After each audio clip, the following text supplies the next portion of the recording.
उस समय सब लोग प्रेम में मग्न हैं। इतने में ही मिथिलापति जनक जी को आते हुए सुनकर सूर्यकुल रूपी कमल के सूर्य श्री रामचंद्र जी सभा सहित आदरपूर्वक जल्दी से उठ खड़े हुए।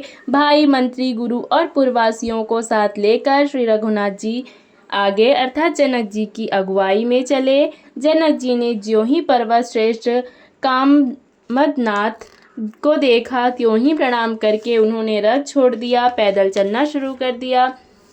श्री राम जी के दर्शन की लालसा और उत्साह के कारण किसी को रास्ते की थकावट और क्लेश जरा भी नहीं है। मन तो वहाँ है जहाँ श्री रामचंद्र जी और माता जानकी जी हैं। बिना मन के शरीर के सुख दुख की सुध किसको हो। जनक जी इस प्रकार चले आ रहे हैं। समाज सहित उनकी बुद्धि प्रेम में मतवाली हो रही है। निकट आए देखकर सब प्रेम में भर गए और आदर पूर्वक आपस में मिलने लगे। जनक जी मुनियों के चरणों की वंदना करने लगे और श्री रामचंद्र जी ने ऋषियों को प्रणाम किया। फिर भाइयों समेत श्री राम जी राजा जनक जी से मिलकर उन्हें समाज सहित अपने आश्रम को ले चले।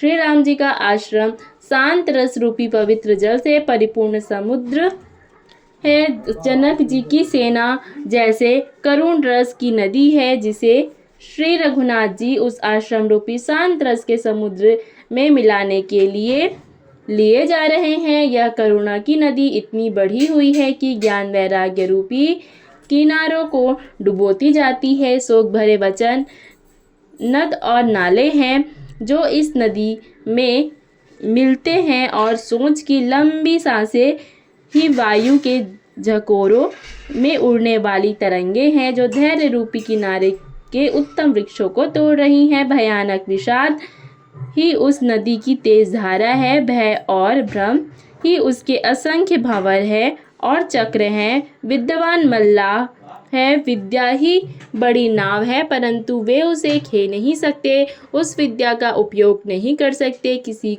को उसकी अटकल ही नहीं आती। वन में विचरने वाले बेचारे कोल की रात ही यात्री हैं जो उस नदी को देखकर हृदय में हार कर थक गए हैं। यह करुणा नदी जब आश्रम समुद्र में जाकर मिली तो मानो वह समुद्र अकुला उठा।